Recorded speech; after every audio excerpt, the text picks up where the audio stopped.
Hey everybody, how are you? This is Via Williams with Ben Kinney Companies and Place. I'm so happy to be here today with Stephen Pilkington. Hi, Stephen. Hello, Via. Thanks for having me on today. Well, thanks for being here. So this is our Wednesday webinar. We're here every Wednesday at noon Pacific, Stephen, as you know, and we train and talk to real estate agents. We typically are pretty tactical, right? We want people to walk away pretty soon within the next hour after a webinar and have like one or two things that they can immediately implement. And I think today's topic, which is mindset, can sometimes come off a little airy-fairy, right? Yeah. And I think you and I are going to make it not that. We're going to make it so that they can walk away with tactical tips and tricks to make sure their mindset is good in this new market. So I'm calling today's episode Market Mindset. Love it. Which is a little fun alliteration, but really that's what it's about. It's about having us all make sure that we're addressing the role of mindset in this shifting market. So welcome. I'm so happy you're here with me. You and I spent like 90 minutes on the phone. I think it was last week or the week before. And we had such a great time. I just had such a great time getting to know you. I invited you to come back to talk to me today. So maybe you could tell everybody a little bit about yourself, about your team. You're from Denver, and kind of give everybody an introduction. Yeah, absolutely. Thank you so much, Via. So from Denver, Colorado, my wife and I have actually lived here since the end of 2007. I'm a reformed investment banker. And so during the last financial crisis, I decided to get out of investment banking, jump right into real estate, which was right into the foreclosure and short sale boom. So a really easy time to get into real estate. And I joke about that because a lot of the same mindset things that I learned then to help go through a market that everyone around me was telling me was the worst market ever are those same tools that we're using today. So since moving here in the end of 2007, early 2008, I've formed a team. We're we hover between like 10 people to 12 people most of the time. We've been as large as over 20 people, as small during COVID. I think we got down to like 7 people at one point. We service the entire Denver metro area and the mountain communities. I love the mountains. I actually grew up in North Idaho, and I love getting up and snowboarding and skiing. So we started working that area and doing some development up there a few years ago. So that's very exciting for us. And we're based in Denver here, and we love the sunshine. Like you and I just talked about Hawaii, and I miss the green, and even Seattle, where you are, is just so much greener. But I couldn't give up the sunshine that I'm so used to here. So. Yeah, you guys have a ton more sunny days than we do. I'm looking outside right now and it is gray and it's June. So yeah. And I am in Seattle if anyone's watching and they haven't seen this before. I should also say that your team Path Home is powered by Place, which is cool. So, you know. That's very, very correct. Yeah, we're very excited for that partnership after 14 years of really attempting to do a lot of things myself and knowing that I had limitations, yet still attempting to overcome those limitations on my own. Knowing Ben, knowing Chris, you and I have been in similar circles for years. It just made so much sense. And I had so many signs of success before making that partnership. And to be frank, a lot of this came about through COVID because I just really came to the realization that I wasn't able to provide enough value on my own to my agents. We had great client experiences, yet even then it's so hard to keep up with how fast the real estate industry is changing. And so then to have a power partner that not only allows your agents to succeed at a higher level, gives them a better path of growth and success, no ceiling, and then also provides just top-notch marketing for your clients.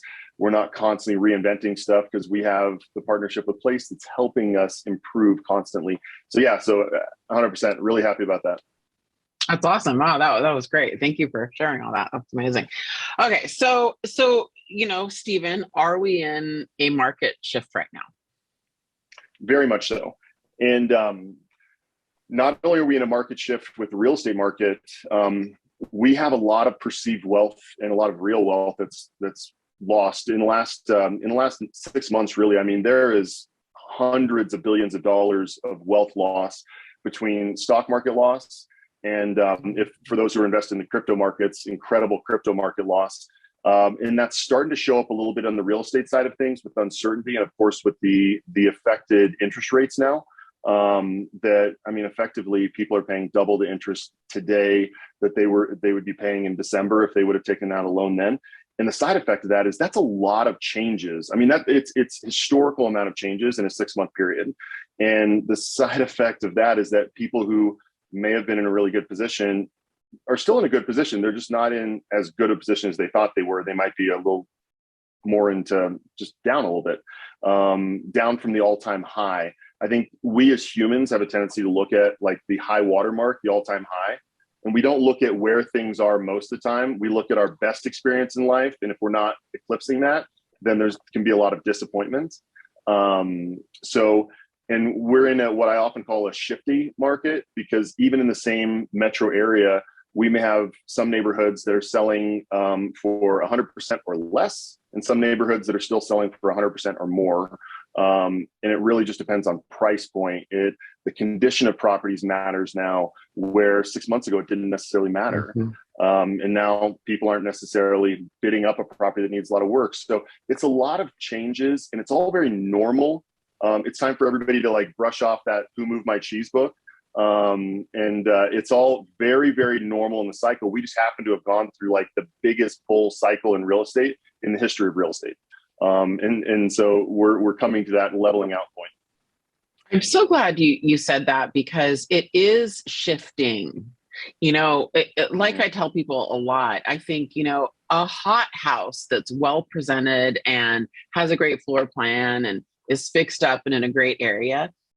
I think most of our markets, certainly Seattle, we're at a point where a great house will have multiple offers, even in a down market now. Like, we've been trained, right? The consumer's been trained, and they understand that. So there's always going to be pockets. I mean, even in 2009 and 10, there were pockets, right, where a hot house was a hot house.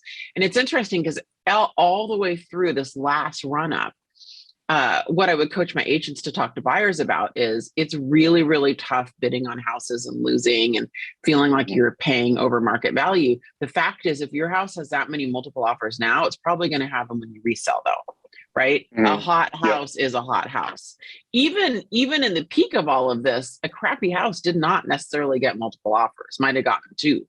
So, I think there's a lot of validity to that. So when we talk about mindset, Stephen, you and I kind of talked before this, and we kind of came up with 4 things that we felt were important, right, for real estate agents to keep in mind about mindset with this market. And the first one is your own. First one is your own. We're going to dive into that. The second one is your audiences. So, your buyers, your sellers, your agents, if you're a rainmaker, your colleagues, whatever, but whoever happens to be in front of you that you're talking to, chatting with, emailing, posting about, whatever, but it's whoever your audience is. The third one is learning, like, what do you do with that information? So learning how to communicate opportunities to whatever mindset your audience has. And then the fourth one is just, this is the time to start. I was going to say a mindset diet, but I think diet has a negative connotation. So I would say a mindset lifestyle. But if you've gotten a little rusty because things were good for a while, a reminder, Stephen and I will talk about what we do, is creating a positive mindset lifestyle, right? That can weather all of this, because you are corporate athletes and you have to work out your mindset just like an athlete has to work out their body. I was just telling Stephen, so I'm training for a marathon. I'm walking a marathon in about 12 weeks, couched marathon. We are talking couched marathon.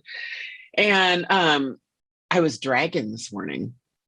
And, I was just telling Stephen, I go, my body hurts. Like, it just hurts right now. And I am tired.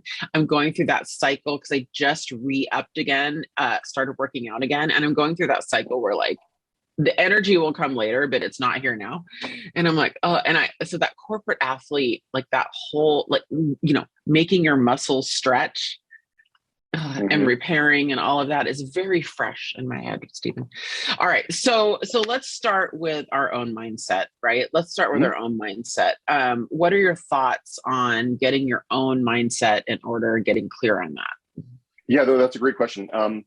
Something that I work with my agents on a lot when it comes to their own mindset is are they looking, what's the lens that they're looking at life through?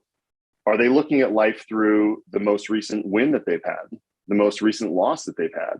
Are they looking at what's not happening and their disappointment around their expectations? I find most things, I do a lot of expectation conversations with my agents. It's amazing how in life, the vast majority of our disappointments are because expectations we set that we may not have even communicated didn't get fulfilled by another party, another individual. It could be a spouse, it could be a client, it could be a team member. And if we go into situations with a very open mindset, the opportunities, if we go into a situation and that opportunity might be a financial opportunity. Maybe that's a mindset growth opportunity.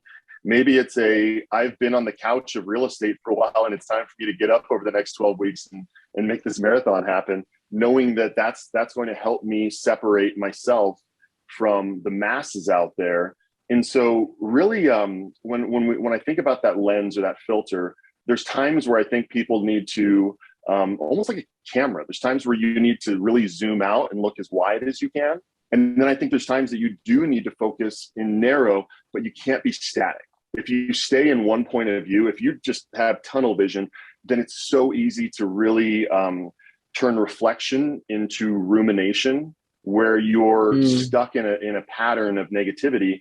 And we all have muscle memory in our minds when it comes to the thoughts that we have. I'm sure every one of us knows somebody who, no matter what you say, they could have kind of a negative spin to it. Almost like and I've got a couple of those like comical friends that are kind of like the Larry David of real estate, where no matter what you say, they're going to have a negative twist on it. And it's funny, it's sarcastic, it's funny, but it doesn't necessarily make them or make the people around them feel good. I also think that the people who have this euphoric mindset that everything is just amazing all the time, that's going to not be reality. Not always. It just can't be. As humans, we have a tendency to look at the high watermark of like the best thing we ever achieved. Like the one time in my life I ran a mile under 5 minutes, which like that was in high school. Like I'm not going to do that again. Yet if I look at that as my standard and I'm disappointed if I don't get that, well, I'm setting myself up for failure. So from that mindset piece of it, really thinking about what is it that's working out well, what are the opportunities? And a lot of times that means, which I think is going to get into some of our next pieces, what's the environment you're surrounding yourself with? What's your mental diet? And I know you actually, you're going to bring that up a little bit different a little bit later. But what are you feeding yourself with? Are you feeding yourself with CNBC and Inman News? Are you feeding yourself with some Tony Robbins, some positive momentum growth? Are you feeding yourself with what is a centered meditation? What is a spiritual meditation? What are you doing to make sure that you're grounded during times that may seem like a roller coaster? I'm so glad you brought up, I want to go back to something you said, which was really, really smart. Because I work with a lot of salespeople tend to have very optimistic attitudes, right? And it's a great thing and we celebrate it. I think it's interesting. A lot of us have taken this behavioral assessment called the KPA. And it's a scale of 0 through 10. And 10 is the ultimate optimist, right? If you scale a 10 on the optimism scale on that, you are completely optimistic. But if you score 0, you're not pessimistic. The opposite of optimism on this particular scale is skepticism, because we all expect a positive outcome. It's just how we get there. So I am like a 0 or a 1, but I am I expect a positive outcome. I wouldn't be here if I didn't. I am just a black hat. I achieve, where I'm getting by poking holes, by looking ahead, by having plan B, C, D, right? And so where a high optimism person can sometimes struggle with me is like they perceive me as being negative. I'm not at all. I'm very pragmatic, extraordinarily realistic. Where I can struggle with a high optimism person is I feel like they're in a false euphoria. And I've never heard it say the way you said it. I've never heard the word euphoria. Sometimes I'm like, hi, can you see reality? Like, this isn't about, I'm not negative. Like, it's not about that. It's just, we have to recognize that You have to start with our own mindset. We're on number one, we're on our own mindset, and say, all right, like, the fact of the matter is that there are some negatives to this market.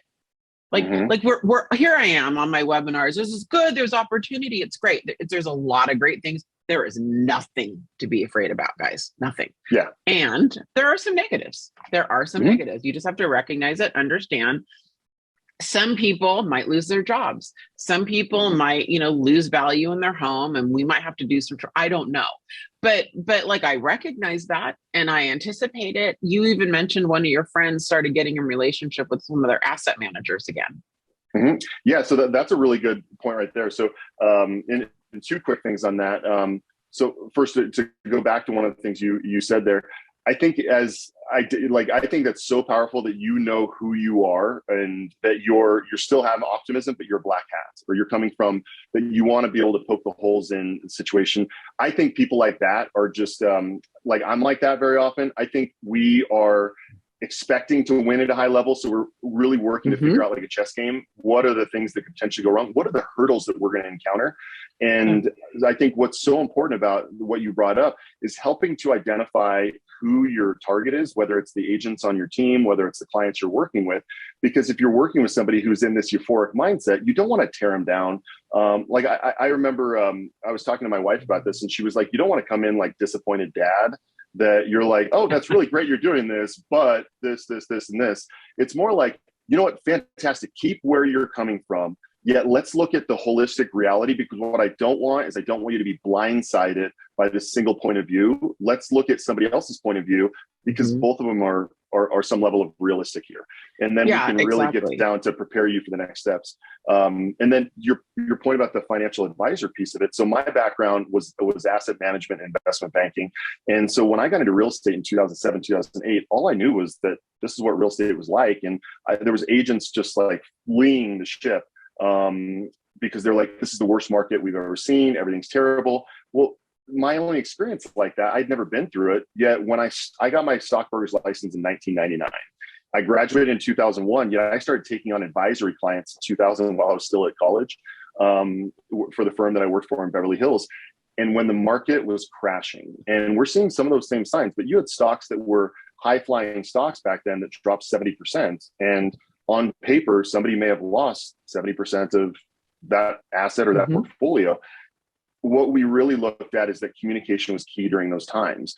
And it's like, I just had this conversation with a good buddy of mine. Well, we're really getting into number two, number three really, but communication. Yeah, for sure. Yeah. And like, I had a good buddy of mine who we were chatting about this, and he was like, bro, I'm down a couple $1 million right now in the stock market. And I was like, yeah, but is it money you're using now? And he was like, no, it's retirement money. And I'm like, well, are you really down? When are you going to retire? And he's like, probably in 20 years. And I'm like, yeah, what do you care then? It's like, it's a good idea to look at where you are, but then look at what's your mindset about the reality. Is this going to, like the people I speak to that are concerned about the value of their home going down. And then when I ask them, I'm like, well, when do you plan on making that move? Because last we spoke, it wasn't for another like 5 or 6 years. And they're like, yeah, that hasn't changed. I'm like, okay, great. So I'm curious, what's it doing for you now to put yourself through this kind of pain, knowing that it's not even something that affects you today. Yet we, as humans, we're very tribal. We really want to be part of the group.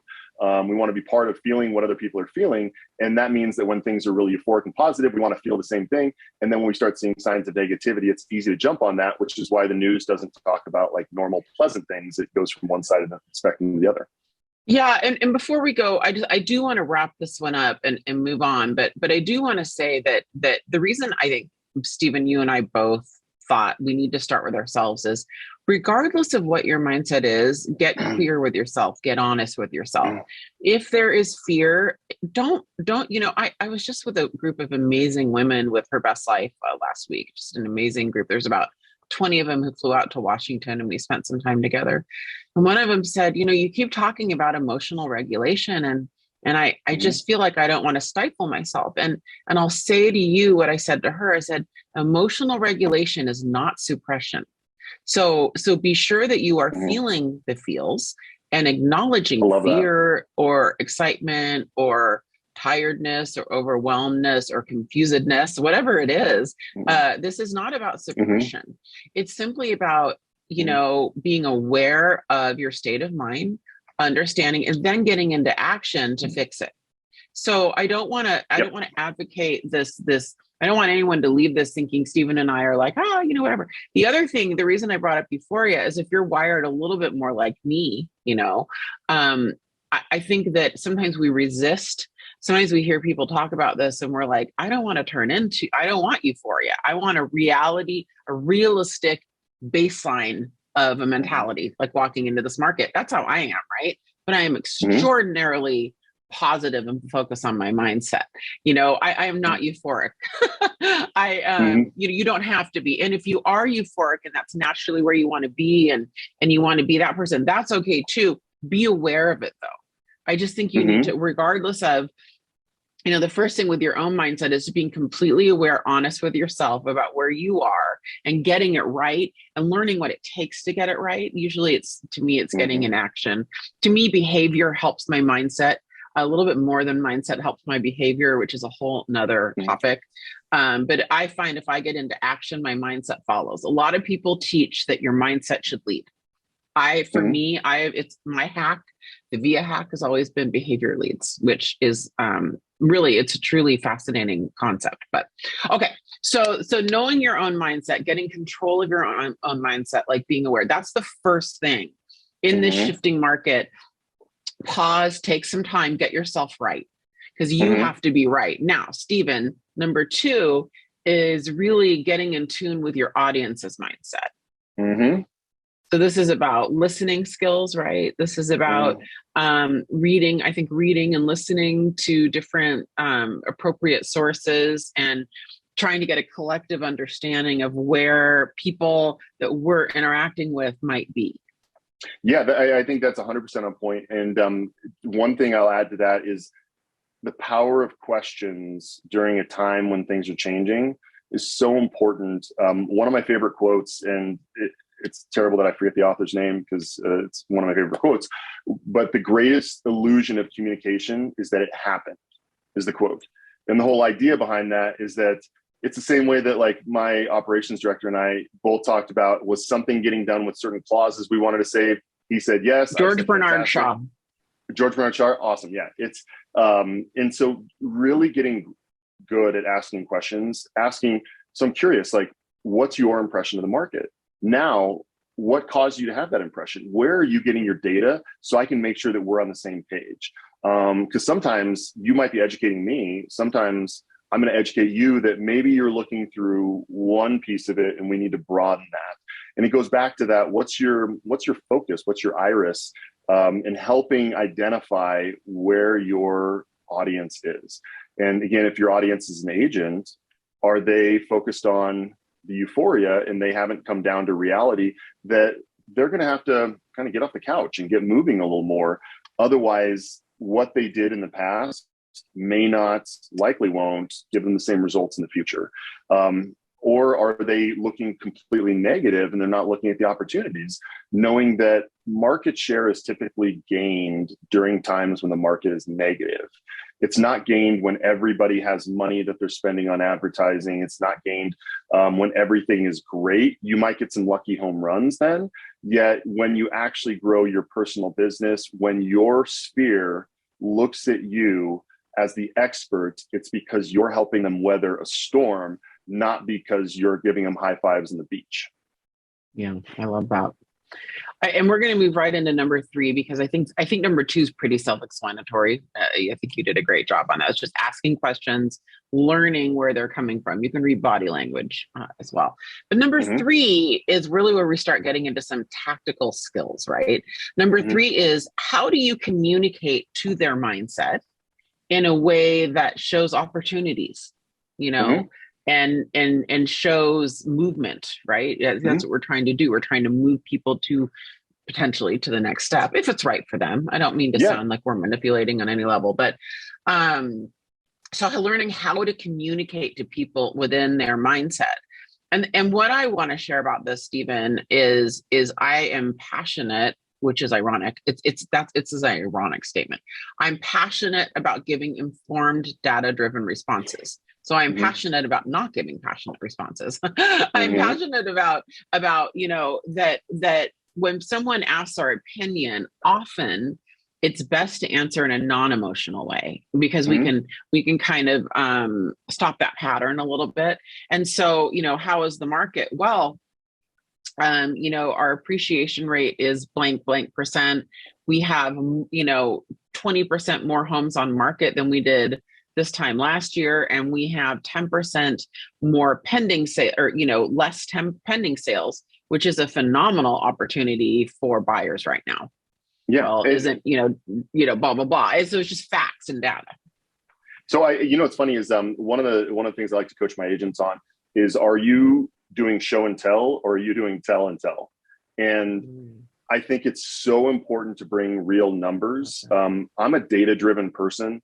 As somebody who came from a background of banking, I like to know the why. I like to understand how things work. And there are times where I actually overdo the data, so that I do have to, I think one part of knowing your audience is figuring out what is their real goal. If you're working with an agent on your team, if you're working with your own production, if you're a solo agent, is your goal to hit a certain number next week, next month, next year? Is your goal to have a certain lifestyle, a certain amount saved?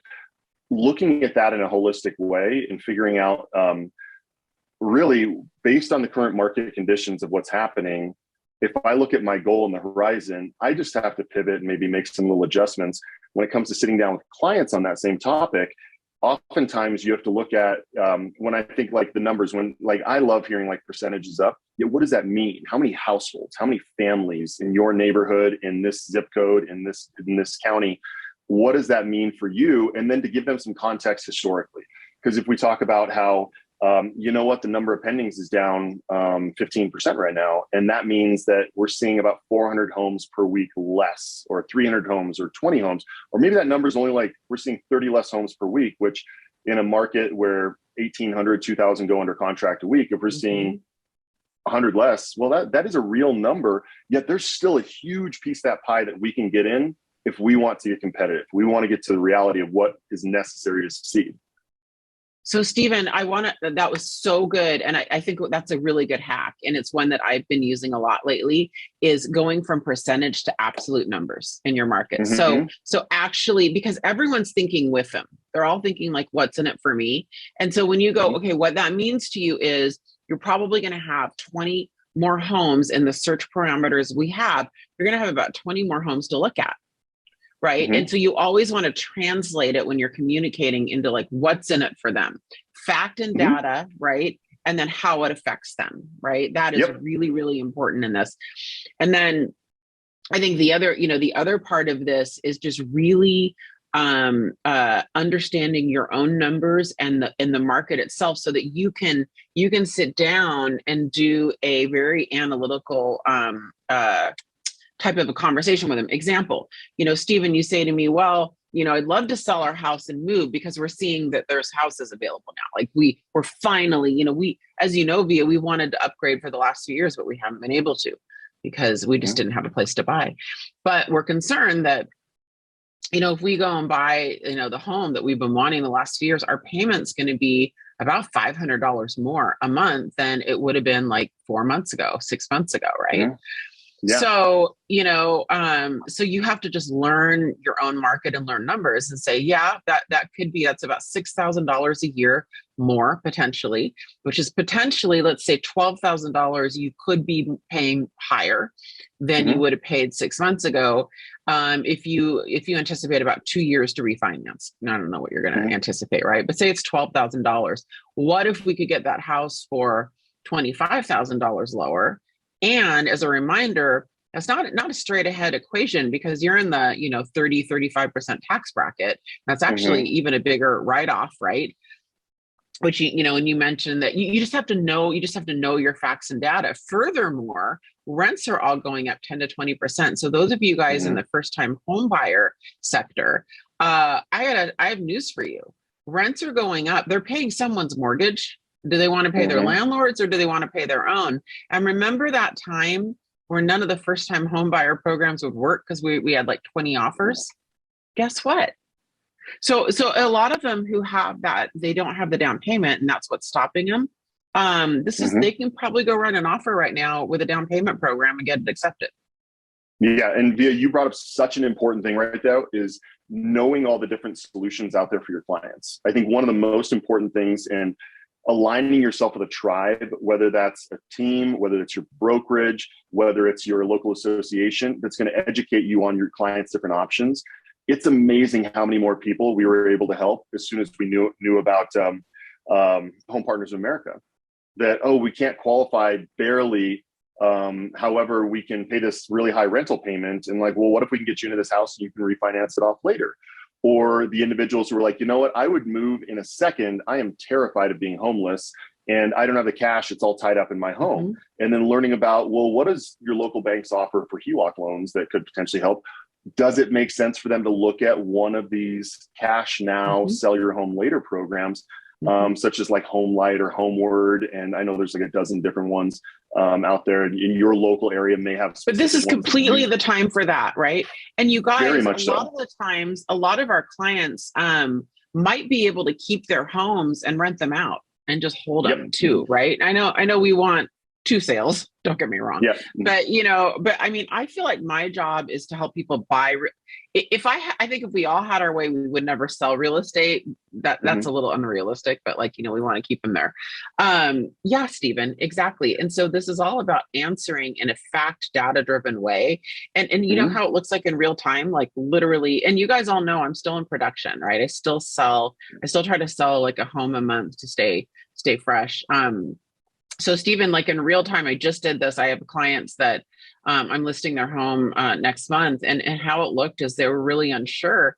And I go, well, this is, it's, ultimately, you guys, you are in charge. Okay. Mhm. This is a partnership and you're driving the ship.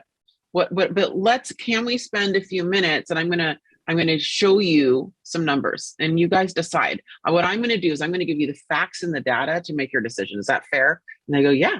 And we just sat down and I started drawing out, okay, you're probably going to pay more on your monthly payment. It's probably going to be about this, right? Because Mhm. I know what the interest rates are, and they're actually better for jumbo, ironically. Yeah. And I work in jumbo world, admittedly, but Mhm. and so I just go down and I just work through the math. And how does that sound? Does that sound like you still want to make this decision and go forward, right? It's your call. Yeah, that's great. That's actually better than we thought, right? We had this whole Mhm. story in our heads. So I just kind of tackle it almost like a teacher. Mhm. I think it's super, super important. And I think now is a great time to look at a really zooming out. Because if you tell somebody that the interest rates have gone up, if you approach a conversation, interest rates have doubled in the last 6 months, that doesn't leave people feeling great. If you approach it and saying, we've had a pretty significant increase in interest rates, yet we're still below the historical average. So it's still better than history. Yeah. I mean, it's a little more expensive now than it was. However, with that comes different opportunities, and what are the opportunities you're looking at? And one of the things you brought up about the everyone wants two sales. I think it's so important to look at instant gratification versus long-term gratification. And every one of my clients that I help turn into a rental that they keep, I look at that like an annuity. Because I'm helping them, and I advise, and know your tax laws. Don't hold yourself out as a CPA, yet know your tax laws.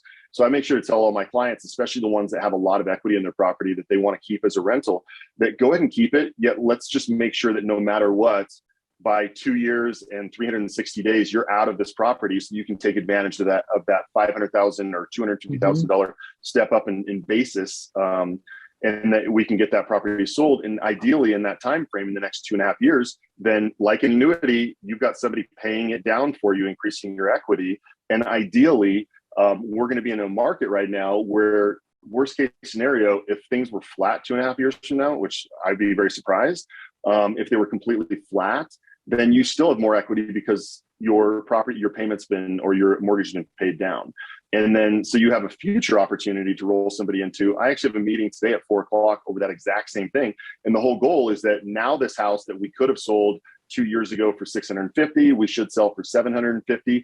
And then they're looking to take that money and put that into a duplex or a quadplex, which is now going to be 2 sales later. So I could have taken 2 Yep. sales 2 years ago, or else I could have taken 1 sale 2 years ago and 2 sales now. Well, and then you're their wealth determiner. You're the one helping them build wealth in their portfolio. That is the different, that is how we all need to be. It's how I view myself, right? That Mm-hmm. if we are their lifetime real estate wealth advisor, that pays back in spades. And that's really Mm-hmm. who we need to be as real estate agents, not just here for the next deal, right? Yeah, That is just, we just need to be there for life. and you become their advisor by knowing the data, knowing the numbers, analyzing what happens in historical trends and how they're going to be okay. That we can maybe pick and choose the time. Maybe it makes more sense for them to hold off for a couple months, knowing that like 4th of July in some areas, the market kind of takes a pause.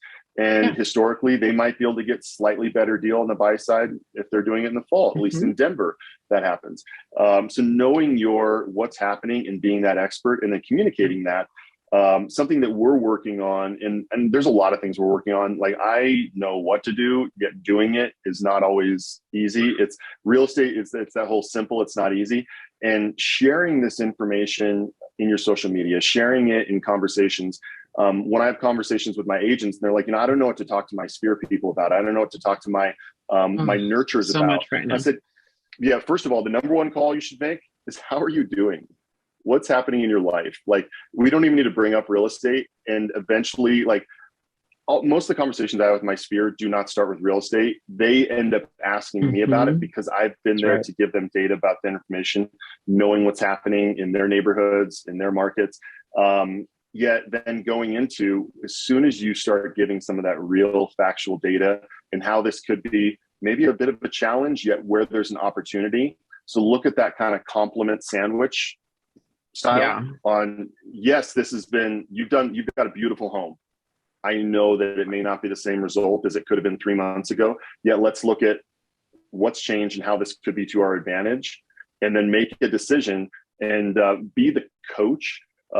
Like I'm a big believer of identifying, like I love analogies. And so if like you're in Seattle and I think Pete Carroll's still the coach up in the Seahawks, yet saying like, I'm not here to tell you that you have to do something, yet look at me like your coach. Like if I'm Pete Carroll on the football team, or if I'm Bill Belichick or Nick Saban, are you going to take my advice and run with it? You're in charge. You can choose not to. You're still the star here.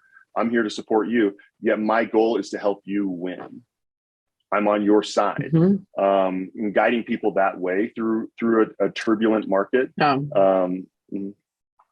want to move on to our fourth one in the spirit of time, but you said something that I think was worth highlighting, and that I've never had, I don't think, as many 1031 exchanges and capital gains conversations as I've had the last 6 months, working with people to kind of make these decisions.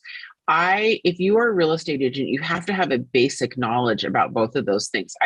I'm going to give the disclaimer that we all give, we are not accountants, we are not 1031 exchange facilitators, but, you have to know enough to be able to guide them and of course, direct them to their accountants, right? Maybe we'll do a webinar on that because, what we need to know as real estate agents for capital gains and 1031, I cannot tell you how many decisions I have been part of where I was the first one to bring it up.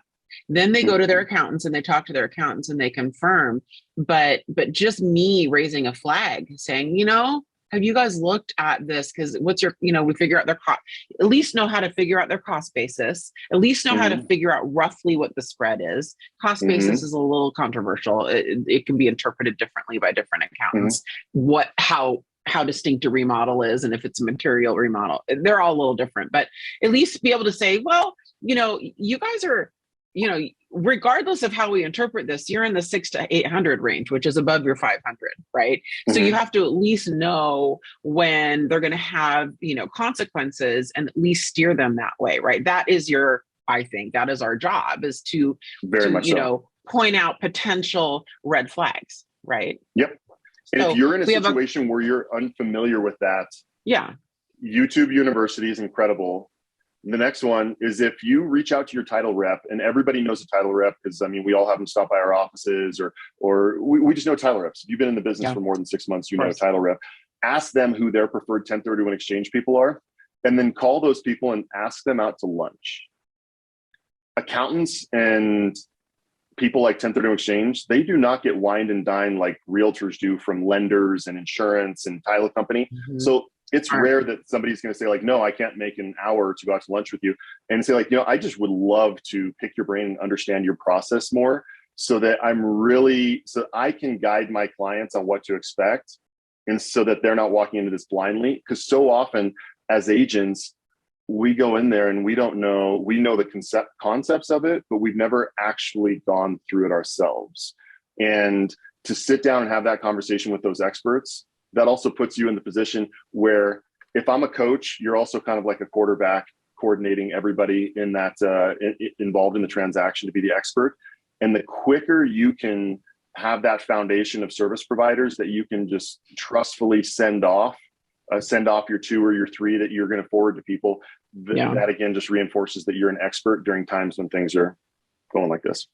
I want to move on to our 4th one, which is a mindset lifestyle, right? And I said it before, but it's the concept of being a corporate athlete, and really viewing your mindset as a muscle that has to be worked out and conditioned and trained, and that muscle can get lazy and it can get out of practice, right? So I think this is just super, super important. What's your summary synopsis on how that looks in your life? So I think it's a great question. I think going back to what are you eating? Are you eating junk food for mindset, or are you eating wholesome things? And there's an amazing book called The Atomic Habits, and it basically talks about how the more gratification something gives you with a very short input, like drinking, or like the example that he gives is like heroin can give somebody lots of gratification, yet the long-term effects of that is very negative, where the things that don't give a instant high gratification, those have better long-term effects. It's building that brick by brick. And in order to keep that positive mindset, you look at, or realistic mindset in some cases, fluid, coming from curiosity. First of all, who are your influencers? Is there someone in your life, who are the 5 people that you have the most contact with? Are they building up, or are they tearing down? What's the bunker that you've created for yourself, that when things are challenging, you've got people that can support you, whether it's your team members, whether it's, if you're a solo agent, is it your office? Is it your team leader? Is it the board that you belong to? Is it the organization that you're part of? And then what are you doing to regularly keep on top of positivity? I think during times when things really get tough, one of the quick notes I wrote down was, number 1, be mindful. Number 2, show kindness. It's amazing how when you show kindness to other people, it ends up coming back to you. Like one of the hardest things is when something terrible happens to you. And I say that something terrible happens to you, like let's say a big deal falls through that you were really banking on. And it doesn't necessarily mean that your whole life's coming down, but it does mean that you had expectations of maybe have this big commission or some big win, and you're disappointed by those expectations not happening. If you can show kindness to somebody else right away, it's amazing how it will pull you out of that kind of that pain cave you walk into.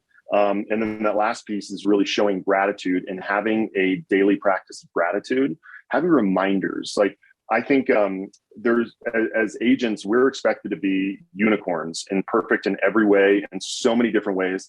And it's impossible for us all to keep on top of that. I kind of look at like the computer, your RAM.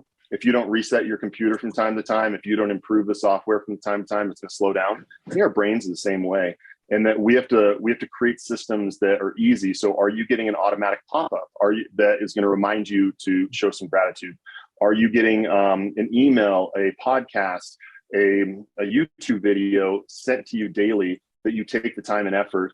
Are you sitting down with the people closest to you? Like I get a 7 o'clock reminder every day, because that's typically the time that my family is in the middle of dinner, and to have family gratitude on what are we grateful for. And then that also helps me zoom out to not just be so focused on what's happening in the business, to realize that I'm doing this so that I can have, it facilitates the life that I would want to have for my family and those I care about. And so when it really comes to maintaining that mindset, it's what you're putting in matters a lot, and being purposeful about that. And if you're concerned about the way things are going, whether it's because you feel like you're not going to hit your certain goal, start getting granular. Start getting down to what are those expectations you have? Why do you have them? What do you really want to accomplish on a monthly basis, on a weekly basis, on a daily basis? Because while we can't control what happens over a 6-month period, we sure can control what happens on a daily basis.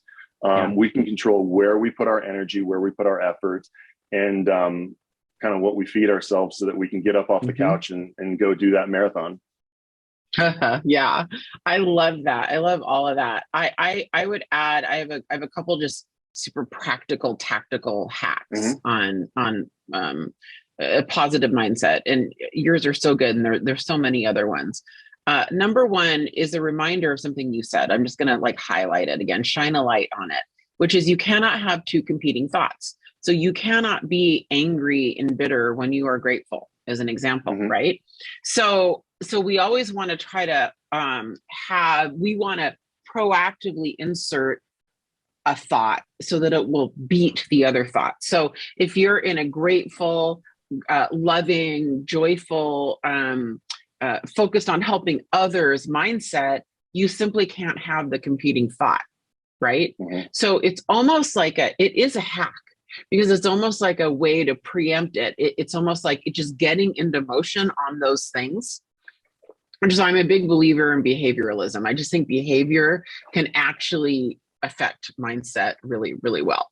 So that's number one. Number two, Ben Kinney has a great hack that he talks about.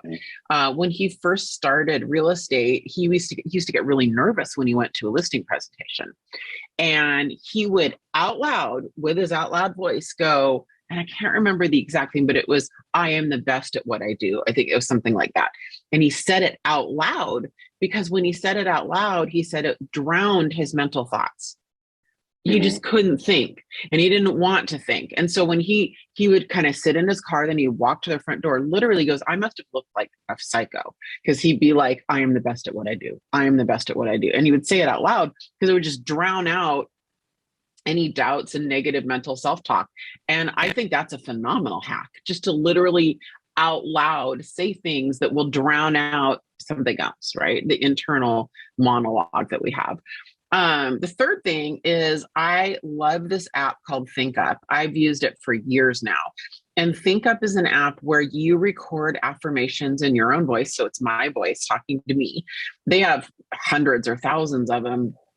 But I also just insert whatever I need at the time. I'm not a big, I don't want to like offend people. I'm not a big affirmation person. I'm not the person that puts the stuff on my mirror necessarily and whatever.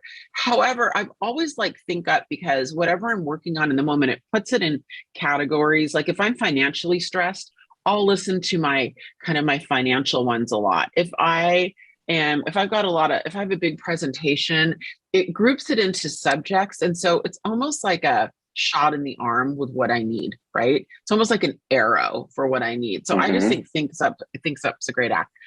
The last hack I have is Audible.